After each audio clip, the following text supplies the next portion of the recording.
Morning everybody, my name is Nicola and I am simply a stitcher. Welcome or welcome back to my channel. So today I thought I'd do a stitch with me. This one I will chat through. I don't know if I've got a lot to say, so I don't know how long this video will be, but I thought I'd dig out this one. It's not been seen on a stitch with me for a little while, and it's the Tilton Crafts The Realm of Middle-earth map. And if I zoom in on the mock-up, I am currently working on this section here, and a lot of it is just sort of filling in, so hence having a bit of conversation on this one. So I've already been stitching for a little while this morning, and I have done sort of nearly 230 stitches. It was an early start for me, didn't have a very good night, but that's another story. So let's crack on and do a little bit of stitching and see if we can't fill in the rest of this, and yeah, and see how we go.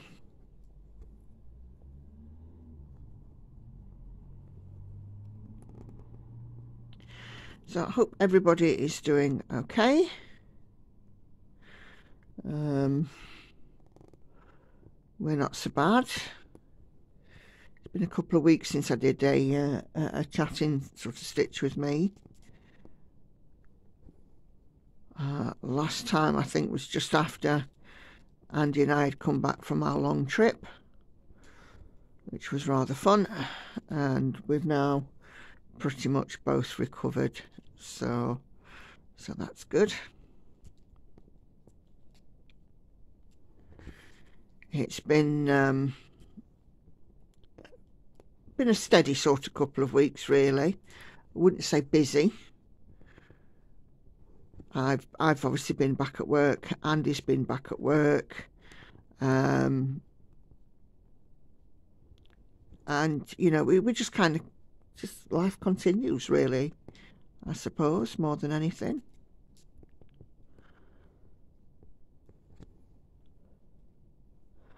Done a couple of new things.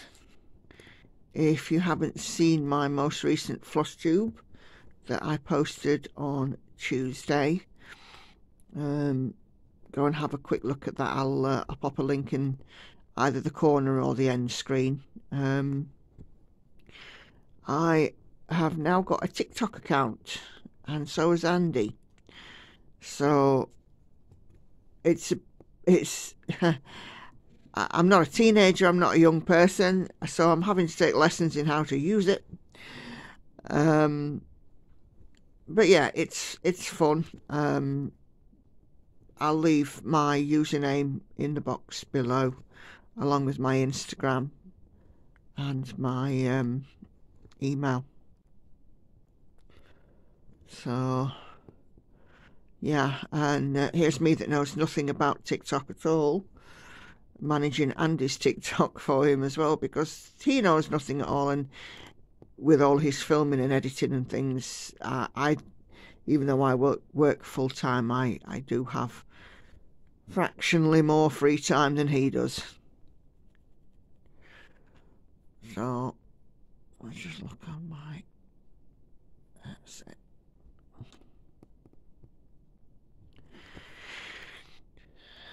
So yeah, so it's just another addition to both of our channels, really.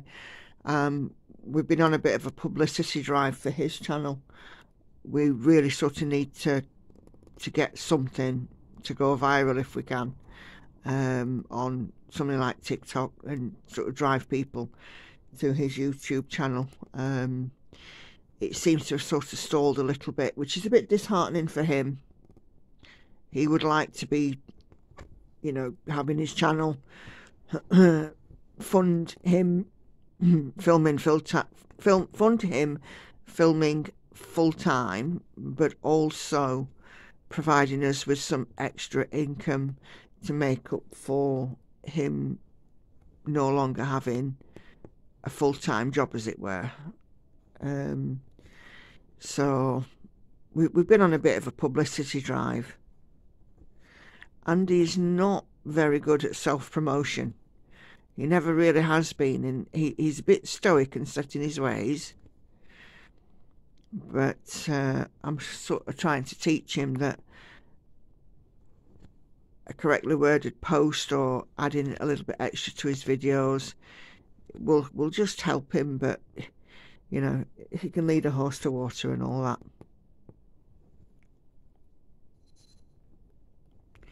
Speaking of Andy, he had a birthday, and he's another year older. We went out and had a meal out, all the 5 of us, which was rather nice. And you know, we all enjoyed spending that bit of time together. And the girls, I mean, Andy's not my children's dad, he's their stepdad, and the girls thoroughly spoiled him.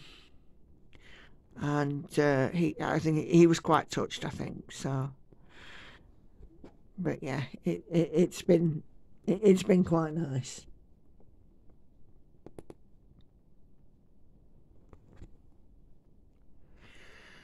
So that is that.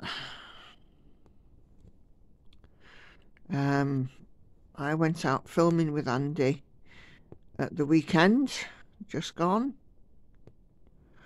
We went up into the East Riding of Yorkshire, which is absolutely beautiful. I was a little bit wary about going originally because we'd had some snow. In it, you know, sort of here where we are, it was around for 3-4 days. And I said to Andy, I'm not sure about this village at the weekend, and as well, I'll find out what I can about conditions. And to be fair, you know, conditions were quite good, so we managed to get done what he wanted, which was great.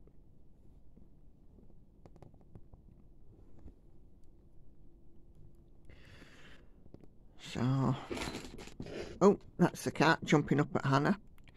I don't know if you heard that, but you might have just heard claws scratching down my leather sofa. Off you go, cat. Thank you. She's a monkey. Well, take your pick, Hannah. I don't know if you heard that. Hannah's just said, what, me or the cat? And take a pick.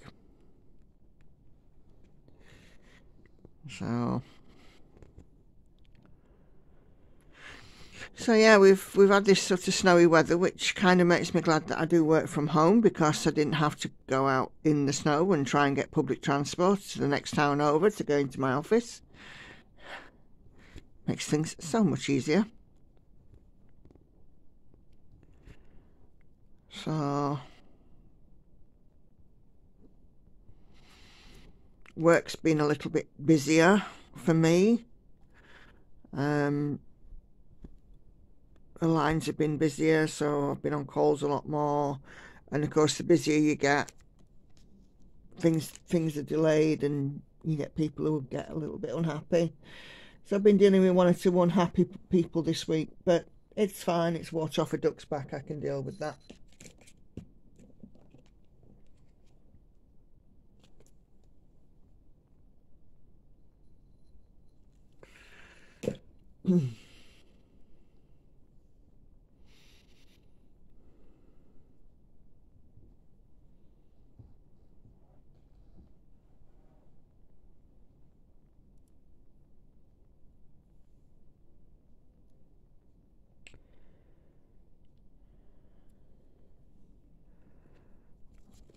So in April next month, us here in the UK, we're going to have several bank holidays, because it's Easter, and then of course we get bank holidays in May because of the King's coronation, as well as our usual early and late May bank holidays.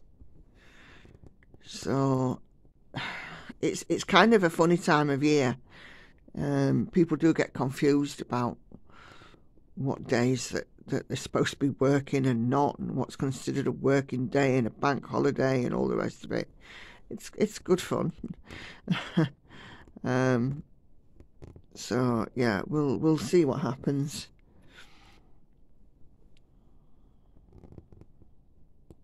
Next month I've got Lauren's birthday, and then it's Easter time as well. So I've got Andy's 2 children will be spending some time with us over Easter.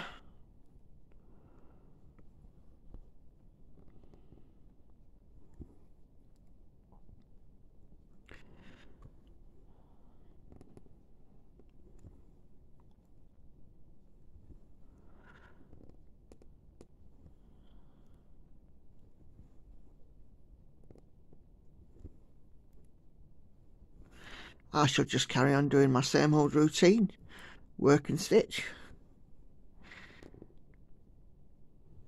Speaking of my stitching, I'm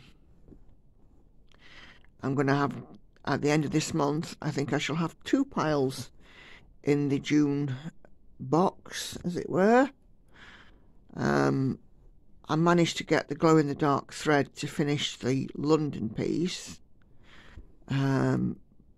but I don't think that the eagle's going to be finished. We're halfway through the month and I'm nowhere near halfway done. Having said that, I've got the weekend here this weekend and I don't actually have any plans, so I'm pretty sure that, you know, once I've done my 500 full coverage, I can just then hunker down and carry on with the eagle and get some good progress in. It really, when I was showing it to the camera yesterday and I could see it on the camera, it really did look gorgeous, and I'm very pleased with how it's turning out. I've done John Clayton's in the past. I did the red kite a few years ago. I no longer have the stitch piece, but I have done the red kite. But the heritage kits, I love them anyway. They were one of my kind of go-tos when I started stitching. I remember doing an Eddie Stobbart truck, and I think it was the heritage ones that had the silhouettes,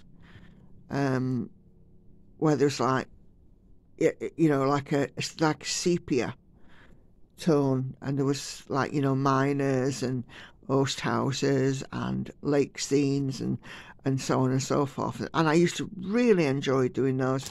They weren't very big, they were about 4 inches square, and they were all in these sort of sepia tones, and I used to love stitching those. I've got quite a lot of those, the patterns.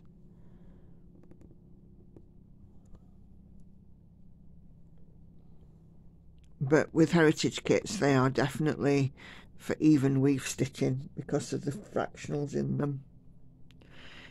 You know, it's much easier to do the fractionals on even weave than on Ada. So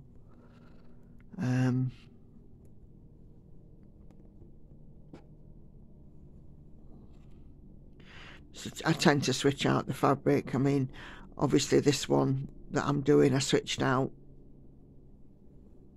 for 14 count for some 28 even weave, and it has obviously made doing the fractionals much easier. Hannah, don't forget my coffee though. She's going to make me a coffee, bless her. Keep me going. I was didn't have a very good night last night. I was awake at about 1:30 in the morning for about 45 minutes because I felt it sounded like somebody had broken into the house, which, if ever that's happened to you, you'll know it's an absolutely terrifying feeling. and I was awake, as I said, for some time.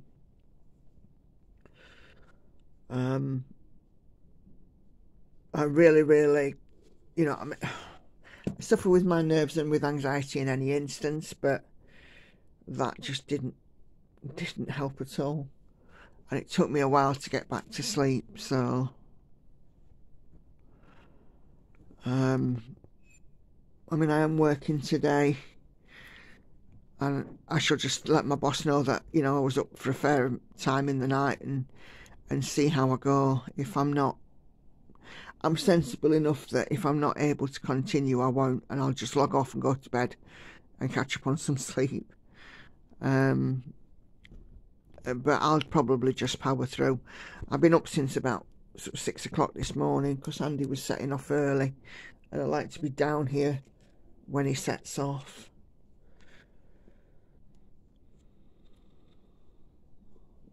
I found it just recently, my sleep has been disrupted slightly, and I don't know why. I wish I did.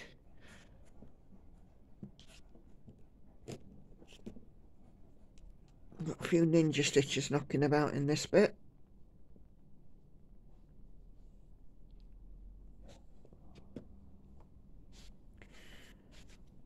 I just work to fill those in. Cheers, my dear. Coffee has been restored.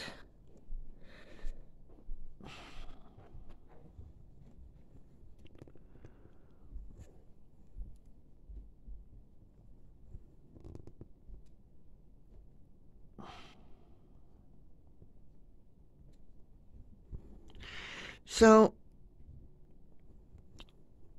when I sit and stitch,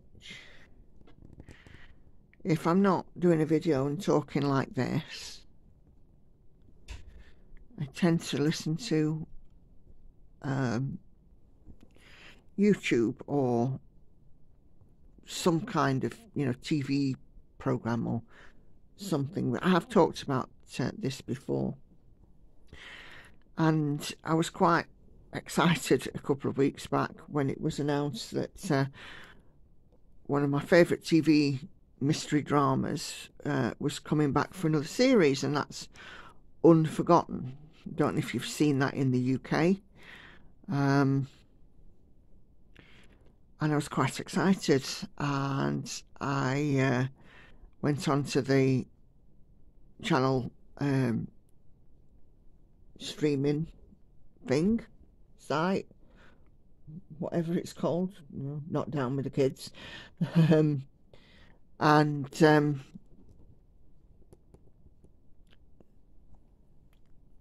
started to watch the new series.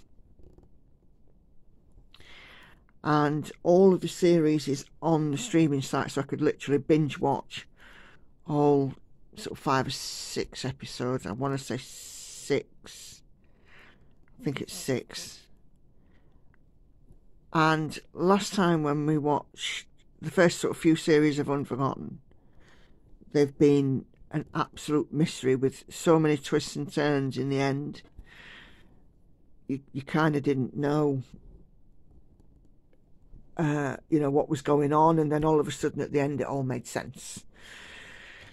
And I was watching it this time, and I have to say I was quite disappointed, because I don't know whether it's just me sort of getting better at deciphering or plot lines. Oh, excuse me.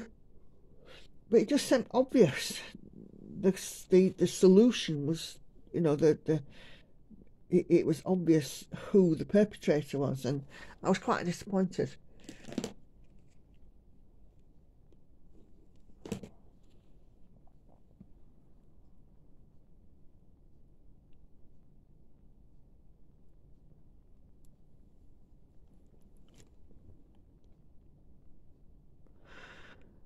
I mean, it's had a recent cast change as well, which, you know, didn't sort of help. For the first sort of few seasons, it was Nicola Walker who was in the lead role, and now it's changed to Oh, I can't remember the lass's name.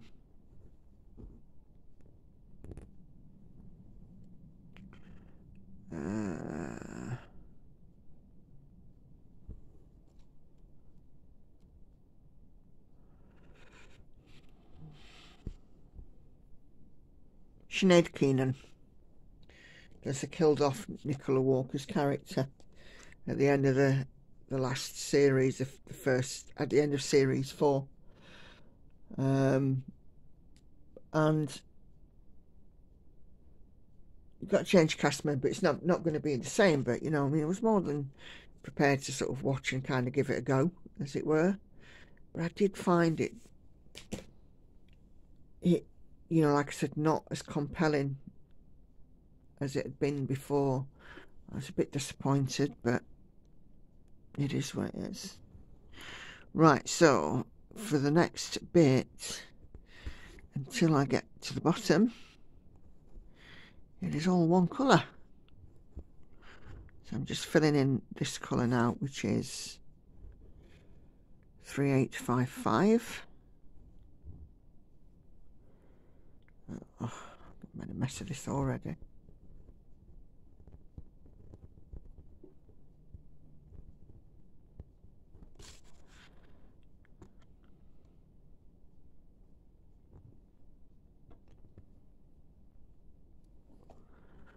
Oh, you know, let's start that again, shall we? Didn't have enough of a tail left on my thread.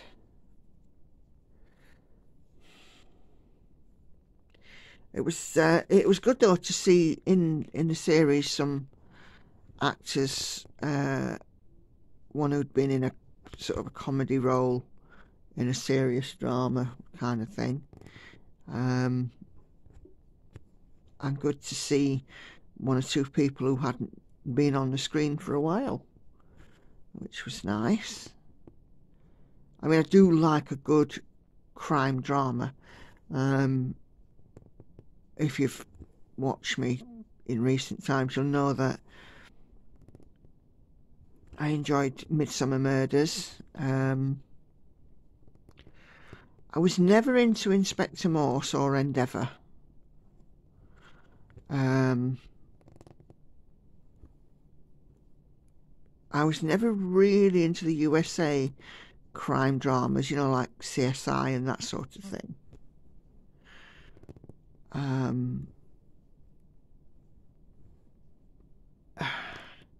There've been a few sort of one-off series that the BBC have put out, some sort of crime dramas which I've enjoyed, and also some mystery.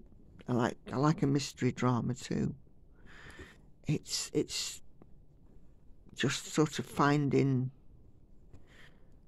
something compelling to watch. But I mean, the good thing is now with like streaming and catch-up services and stuff, that, you know, a series that I might have watched 10 years ago, I'm usually able to find on some kind of streaming platform, which is great. It kind of resurrects the program for me, and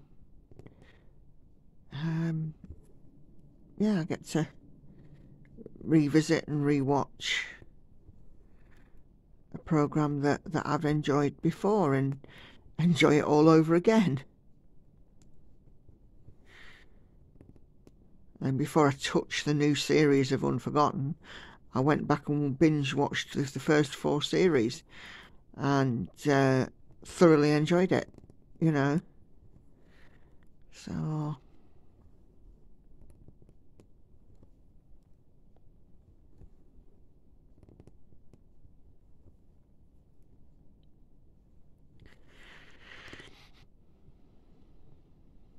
and of course, you know, in between I do keep up and watch floss tubes and so on as well.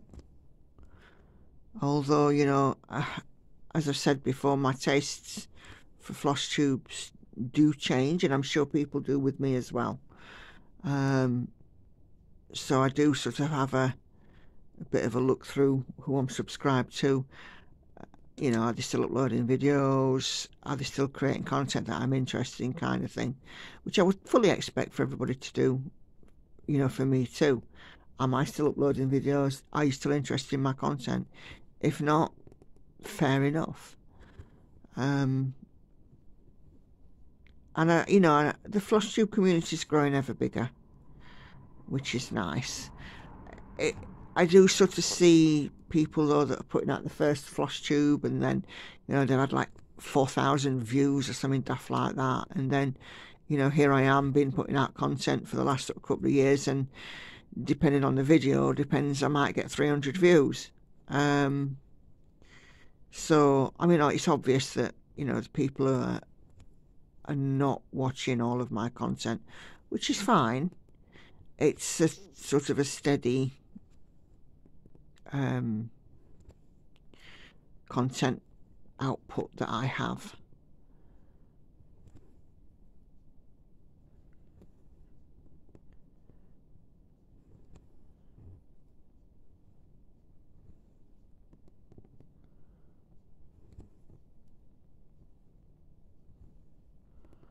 I'm still moderating comments because these spammers are still around.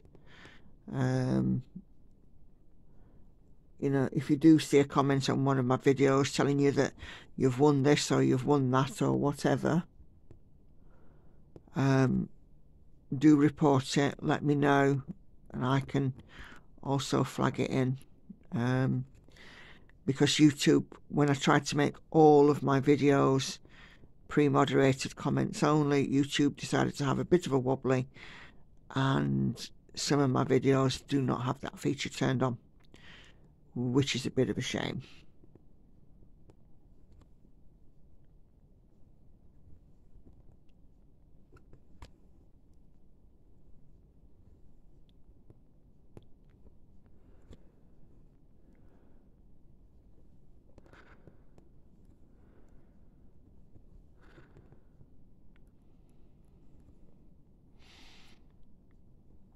I've had a couple of questions in my comments. One that did sort of stick out to me was one I had very recently, and it was about how do I control my fabric when it's a large piece. Like this one is a large piece, 700 and something thousand stitches, nearly 800,000 stitches. And the answer is lots of folding, lots of clips. I, you know, potentially will do a video about how, you know, wrangle my fabric. I don't use a Q-snap. I use a hoop. And, you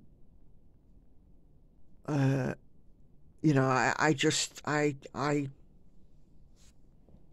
I've always kind of done it that way. You know, I mean, I know that, you know, Needle Ninja has a method for her fabric when it's in a Q-snap with sort of ribbons and things, and, you know, rolling up the fabric and tying it, sort of thing. And people obviously have grime guards and will fold and tuck their fabric into grime guards. I don't have either of those things. I don't use Q-snap. I find them too bulky. And I don't have grime guards. So for me, it's just like lots of folding and clips. And the clips I use are either the binder sort of style clip. I'll show you actually. Bit of a wobble. Then I have this kind of clip, which I can use to clip obviously a fair thickness of fabric. Or they have this kind of clip, which are soft. You know, neither one of them, to be fair, leave a mark, although this one can occasionally leave like a bit of a fold in your fabric if you're not careful. So I would say that if you do use the metal clips, move them around.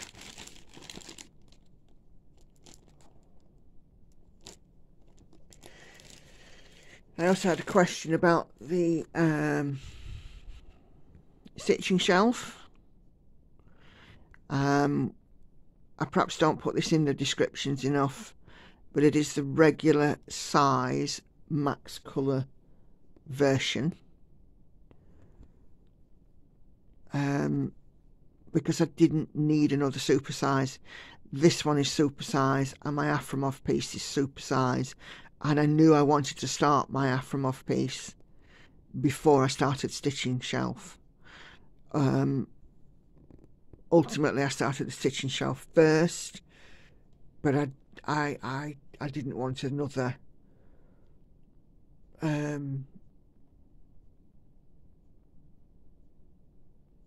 I didn't want another big one. So the other comments that I've had sort of just lately is when I do an alternative stitch with me in music, sometimes you can still hear conversation in the background. Trust me, if it was anything I wasn't comfortable with you hearing, it would be muted out. It's normally one of my girls asking me something, or me saying to them, you know, I am recording, so do be quiet, and then they start having, you know, a conversation with me. So, you know, if there's anything that I'm not comfortable with you hearing, I'll just mute the video. That's not a problem. Andy can do that in the editor. Someone also commented that it was nice that I'm sort of quite real with my kids. Well, yeah, I am. I do sort of, you know, get real with the children. I've never kind of wrapped things up with them. I've always been, I don't know if straightforward is the right phrase. It probably is. Forthright would be another one. But I don't wrap the girls up in cotton wool. When they are nearly 14, nearly 19 and 21, they, you know, at their ages need to know about,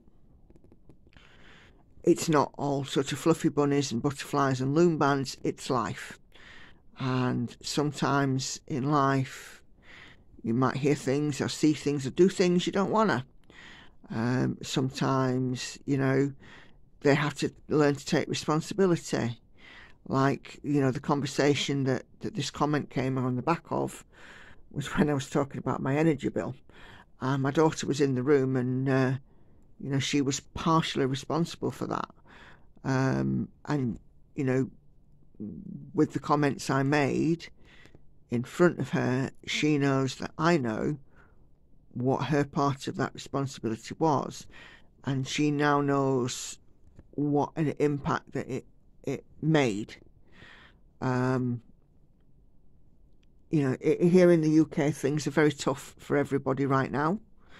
I don't know about other parts of the world. I have to apologise for my ignorance, but I would assume that if it's hard for us, it's probably hard elsewhere too. The rising cost of living, the rising cost of energy, the rising cost of fuel. You know, sort of, it's okay being in your home if you can't afford to heat it or light it. It's okay having a vehicle if you can't afford to run it. And everybody has to eat. I've noticed that my groceries bill, when I go to the supermarket, I'm looking at about a 25 to 30% increase, and I downshift, and I don't buy, you know, named brands, apart from in a couple of exceptional circumstances. I'm quite willing to try any brand, with the exception of washing up liquid and coffee. So, oh, and tea bags. I've got to have quality tea bags because the cheaper brands just don't do it. So, you know, I do, there's a couple of things that I won't compromise on. But heck, if I can't have you know, a cup of Nescafe or a cup of PG Tips, you know, or wash my dishes with some Fairy, there's something wrong with the world.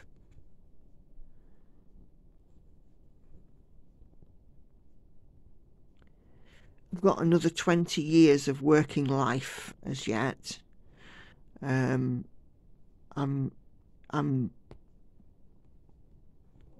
checking on the government website. I won't be entitled to a state pension until I'm 68, which gives me another 20 years of working life. Obviously,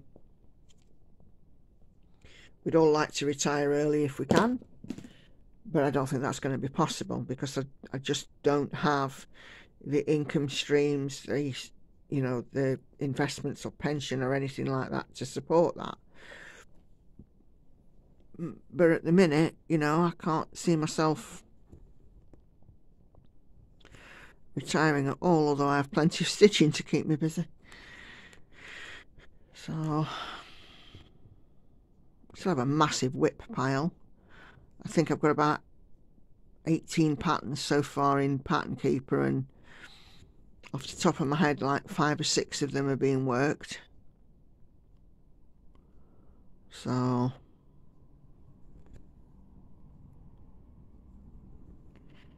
I must confess as well, I've got a new start itch,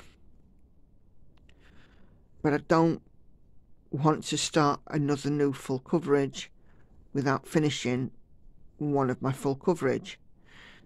The obvious candidate is the Polar Bear and Cub, because it is not a million miles away from being done.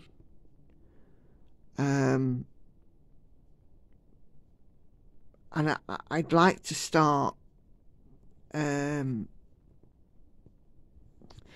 a round piece, like an ornament, a heaven and earth design. Let me go and find what the name of the pattern is, because I can't remember. She Sleeps.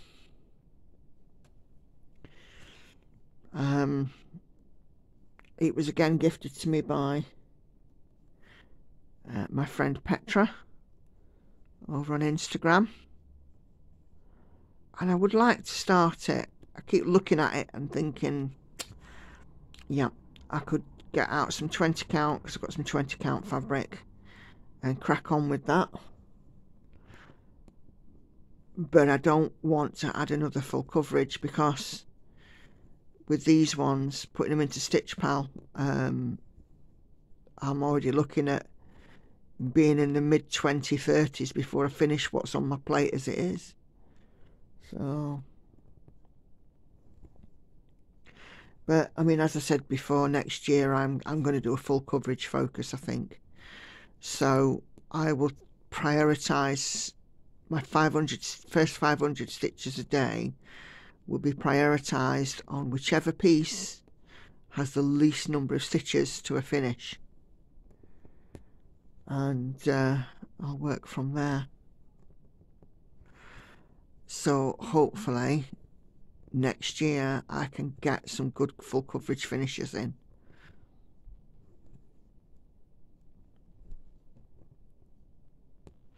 And I'll be aiming for at least one, if not more than one.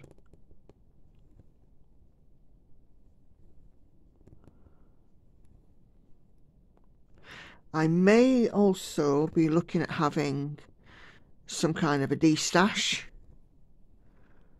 I've got a lot of kits, and although obviously I picked out 10 to do this year, have I got more kits than I can handle? Maybe I have. So I might be looking at doing a de-stash. I don't know what the best way about it is. You know, would it be better doing it on Facebook, on Instagram, on YouTube? I know that, you know, 1 or 2 people have done, you know, sort of sale on YouTube. I don't know. Any ideas and input gratefully received. So that is that section now done. So that's another 100 stitches in. Let's just reposition the camera, because I've got a park thread just here, and let's start putting in a few of these stitches.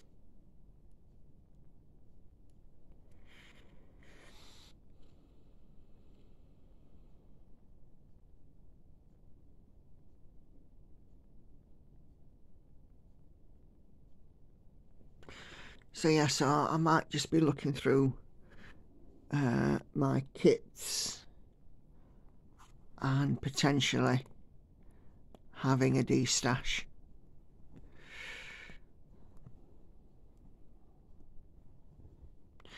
I've also kind of put the brakes on buying magazines, because I've got a lot of magazines, and again, more projects than I know what to do with in those magazines. I don't buy a magazine on a whim. I buy it because there's something in it I'd like to stitch. And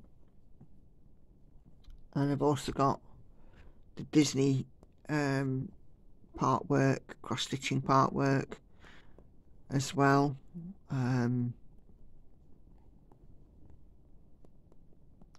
Haven't started a thing off those, and I've got a bit of sorting to do with it, because I get a lot of posts and I just kind of leave them on one side, and then every so often I put everything in order and in its place. So I do need to get on with doing that.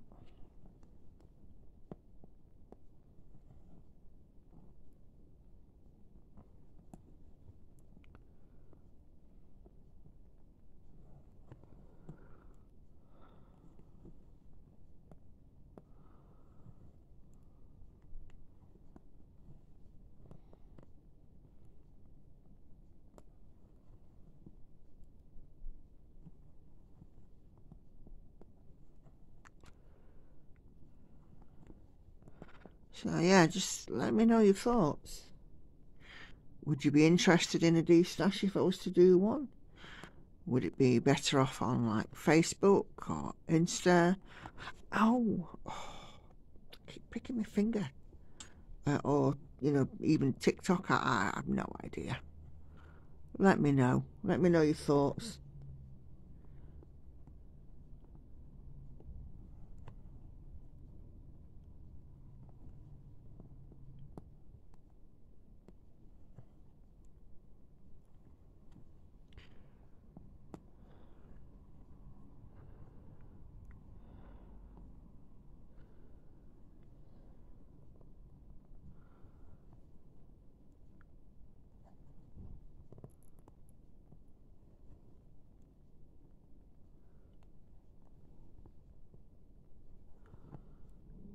Plenty background on this.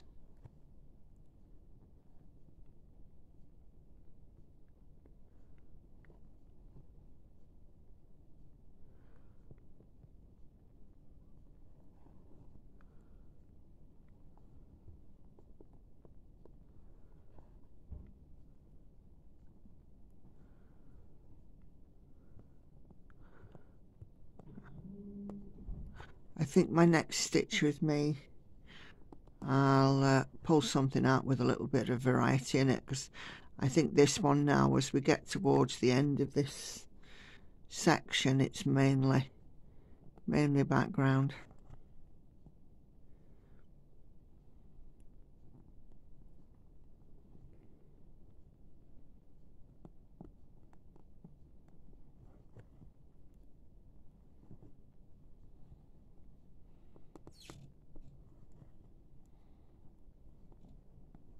Nice to do though. I mean, I have to say, sometimes, you know, putting in background, yeah, you might only be working with 2 or 3 colours, but it makes a change, especially when you've got a piece like this, which gets confetti heavy in the middle.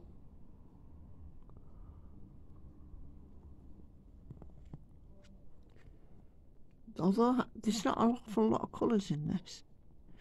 I think there's only about 30 colours, which doesn't seem like a lot. But I always find it amazing how a small amount of colours can create something of beauty.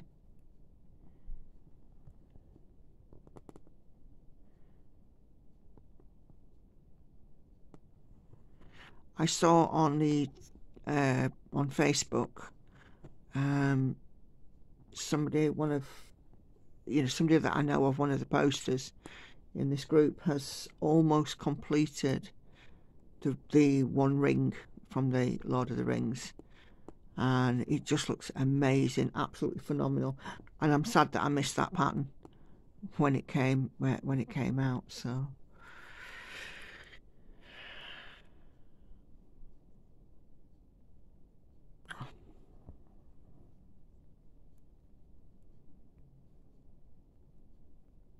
in thread chicken.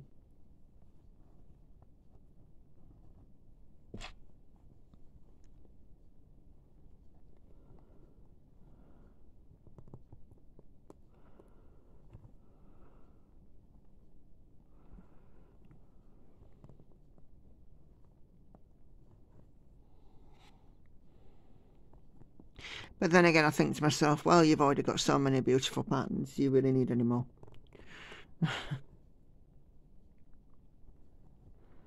I think that's something that every stitcher asks themselves. Do you really need more?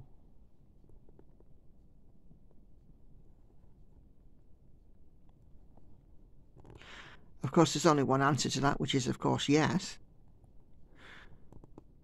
But, you also need, what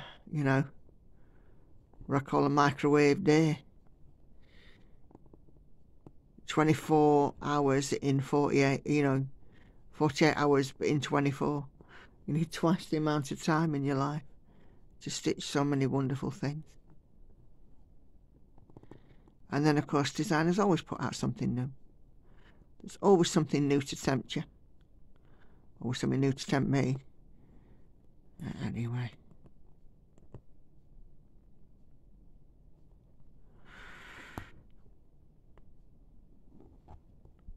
Right. I didn't do that very well, did I? Far too far away.